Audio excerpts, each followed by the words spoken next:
बिस्मिल्लाहिर्रहमानिर्रहीम। अस्सलाम वालेकुम नाजरीन। मारूफ एस्ट्रोलॉजर, रिलीजियस स्कॉलर और बिजनेस कंसल्टेंट मोहम्मद उसामा अली साहब हमारे साथ मौजूद हैं और इस वीडियो के अंदर नाजरीन हमने बात करनी है chairman people's party, Pakistan people's party Bilawal Bhutto Zardari साहब के हवाले से। बिलावल भुट्टो जरदारी ज़ाहिर है अब जवानी के अंदर ही सियासत के अंदर आए, पार्टी के चेयरमैन बने। उनका मुस्तकबिल, सियासी मुस्तकबिल कैसा होगा? बिलावल भुट्टो के सितारे कितने मजबूत हैं? लोग समझते हैं कि वो लोग उनको कहते हैं कि वो अपनी वालदा की शबीह हैं। तो क्या वाक़ई ऐसा है? क्या उनके सितारे वालदा जैसे ही हैं? इक़्तिदार की अगर बात की जाए, अल्लाह ताला बिलावल भुट्टो साहब की उम्र दराज़ करे, अ, तमाम लोगों की उम्र दराज़ करे। बहरहाल उनके पॉलिटिकल करियर कैसा रहेगा, ये उसामा अली साहब से जानेंगे। और 2024 का इलेक्शन, क्या वो को बहुत बड़ा जिसको कहते हैं इम्पैक्ट क्रिएट कर पाएँगे या नहीं? इस पे हमने बात करनी है। उसामा अली साहब, बहुत शुक्रिया आपके कीमती वक़्त के लिए। 24 का इलेक्शन कैसा है बिलावल भुट्टो साहब का? बिस्मिल्लाहिर्रहमानिर्रहीम, अल्लाहुम्मा सल्ली अला मुहम्मद व अला आले मुहम्मद। बिलावल साहब का देखिए एज़ कम्पेयर टू पिछले नंबर्स 2018 के नंबर से तो नंबर बेहतर होंगे इनके। कम से कम उससे अच्छे होंगे। और बज़ाते खुद बिलावल की अगर प्रोफ़ाइल की बात की जाए तो एक अच्छा प्रोफ़ाइल है, एक अच्छा इंसान है। और दूसरी बात ये है कि वो बहुत इस क्योंकि वो बहुत ज़्यादा अच्छा है तो पॉलिटिक्स में आपको पता है बहुत ज़्यादा अच्छा बंदा जो है ना वो उतना सक्सेसफुल नहीं होता क्योंकि अच्छा, ये गंद का बिलावल मैदान। भुट्टो सरदारी पाकिस्तानी सियासत के लिए रिक्वायर्ड जो अच्छापन है, उससे ज़्यादा अच्छे हैं, आप ये कह रहे हैं? हाँ, वो डेफ़िनेटली कि वो और दूसरा ये है ना कि अब वो जिस अच्छाई से या जिस तरीके से सोचता है चीज़ों को या कर रहा है, अभी उसके ऊपर जो साया है, वो साया उसको ग्रो नहीं करने देगा। और हमेशा ये होता है कि एक बड़े कद्दावर दरख्त के नीचे पौधे छोटे रह जाते हैं। और उसमें बस ये बिलावल की ज़िंदगी का डायलेमा हो सकता है। और वैसे देखें लोग तो आपको पता है पाकिस्तान में तो विदाउट एनी रीज़न ग्रज है, विदाउट एनी रीज़न जो है वो है।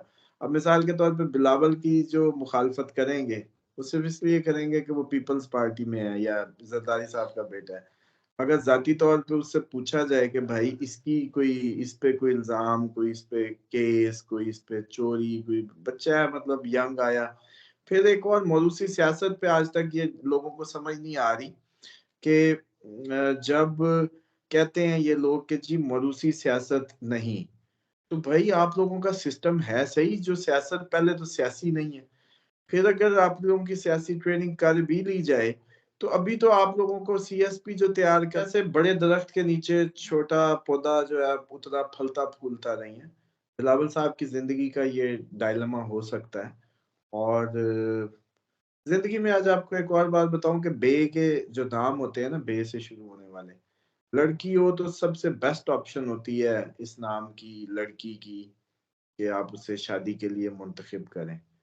और अगर दोस्ती के लिए भी हो तो बे के नाम से दोस्ती बहुत अच्छे इंसान होते हैं, बार-बार एतमाद कर लेते हैं, बावजूद धोखा खाने के भी।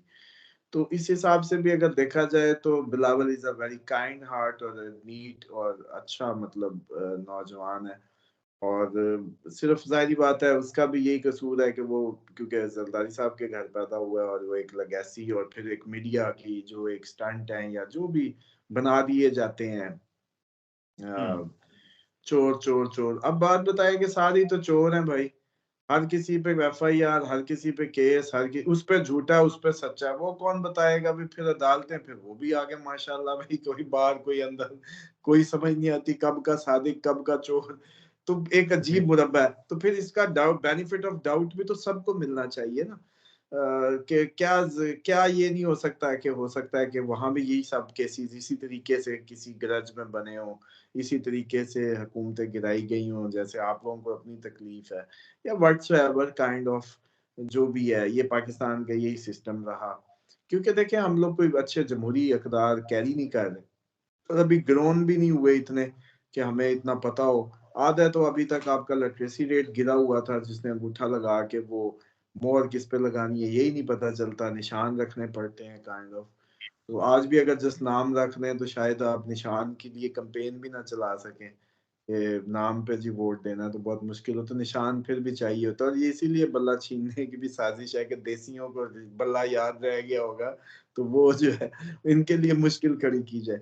बहरहाल बात इधर से निकल गई, बिलावल साहब का प्रोफाइल बहुत अच्छा एक होने की वजह से कोई इतने सक्सेसफुल पॉलिटिशियन शायद नहीं हो सकते, लेकिन अगर मैदान में रहे कभी ज़िंदगी में, तो एक अच्छा वो साबित होंगे, और बुरे नहीं साबित होंगे आप as compare to Bilawal previous. तो जरदारी के जायचों के अंदर कोई ऐसी चीज़ है, जैसे हमने मरियम नवाज़ साहिबा के हवाले से गुफ्तगू की थी, कि क्या आपको लगता है कि मुस्तकबिल में वो वज़ारत-ए-उज़्मा की कुर्सी के ऊपर विराजमान होंगे?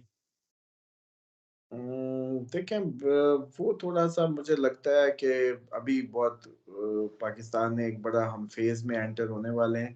कम से कम उस दौरान तो ऐसी कोई ड्राइविंग की नहीं लगती।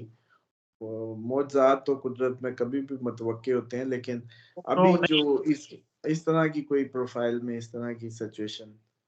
वो जो योग होते हैं योग, तो बिलावल साहब के देखिए, वो योग तो डेफ़िनेटली वज़ारत-ए-ख़ारिजा तक भी पहुँच गए हैं अगर, तो इससे आगे बस थोड़ा-सा ही फ़ासला होता है, मेजर पोज़ीशन है, कोई मज़ाक नहीं है।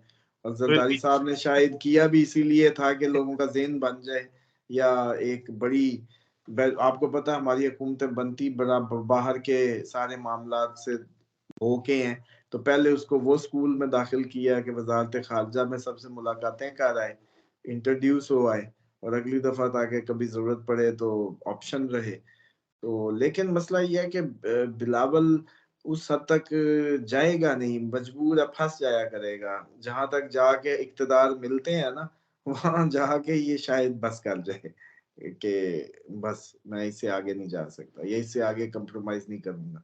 इस तरह का ये पॉसिबल है ये बंदा। हमारी सियासत में अक्सर कहा जाता है कि एक ज़रदारी सब पे भारी। तो ज़रदारी के साहबज़ादे के अंदर भी ऐसी कोई क्वालिटीज़ हैं कि मुस्तक़बिल अभी नहीं, ज़ाहिर है जवानी है, बाद में? नहीं, देखें कच एक जब मैं अब एक अच्छा आदमी कह रहा हूँ, फिर आप मुझे मजबूर कर रहे हैं, मैं उसको कैसे मतलब आपको पता है रूथलेस होना पड़ता है इक़्तिदार की जंग में, और हुँ। सिर्फ़ इक़्तिदार ही नज़र आता है, लेकिन ये बंदा हमेशा कहीं न कहीं फँस जाया करेगा। अच्छाई की वजह से कि यार मैं इससे आगे नहीं जा सकता। ये देखेंगे आप लोग मेरी बात को। हाँ, आस्फा आ गई तो वो प्यो की फिर ऐसी की तैसी फेरेगी, और असल पीपल्स पार्टी की जो है ना रूह-रवां, जो सही मानो में एक रॉकेट की तरह इसको लेके उड़ जाए, या वो होगी जो फटेक चुक वाली किस्म की, मतलब जैसे कहते हैं ना कि काइंड ऑफ पॉसिबिलिटी हो सकती है उसमें। यानी आस्फा मैं अगर पॉलिटिकली बात करूँ तो उनके अंदर करंट जो है वो बिलावल साहब से ज़्यादा है। हाँ, करंट ज़्यादा है क्योंकि बिलावल में एथिक्स एथिक्स जो है वो कुछ ज़्यादा स्ट्रॉन्ग होंगी। चलें ये तो फिर एक मेरे हिसाब से तो खूबी ही होगी वज़ारत-ए-उज़्मा की कुर्सी से ज़्यादा बेहतर है कि इंसान जो है वो अच्छा हो और उसमें वैल्यूज़ जो हैं वो हों। उसामा अली साहब आखिर पे मुझे ये बता दीजिए 2024 में सिंध के हवाले से कहा जाता है कि शायद पाकिस्तान पीपल्स पार्टी से हुकूमत छीनने की कोशिश की जाए। तो सिंध के अंदर आप पीपल्स पार्टी को देख रहे हैं या फ़ारिग हो जाएगी? नहीं, नहीं, सिंध में पीपल्स पार्टी को नहीं हिलाया जा सकता। ऐसे बच्चों वाली बातें करते हैं। उन्होंने ये इधर क्या एक मीडिया कैंपेन अभी आप जैसे प्लान ही कर रहे हैं, जा रहे हैं। आप देखेंगे कि इतना काम इन लोगों ने किया है, और ये इस तरीके से जैसे इमेज पंजाब में पोस्ट किया जाता है सिंध का, ऐसा नहीं है कराची से लेके यूँ बिल्कुल ही ऐसा लगता है जैसे कोई अंधेर नगरी हो। दुनिया के बड़े-बड़े इंस्टीट्यूट्स उन्होंने बनाए हैं उधर, जो अभी तक पंजाब में या कहीं दूर-दूर तक नहीं पाए जाते।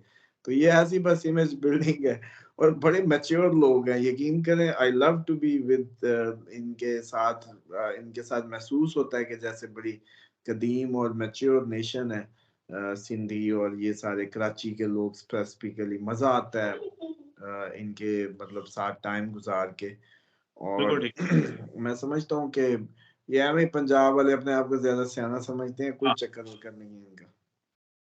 बिल्कुल ठीक है उसामा अली साहब बहुत शुक्रिया आपके कीमती वक़्त के लिए।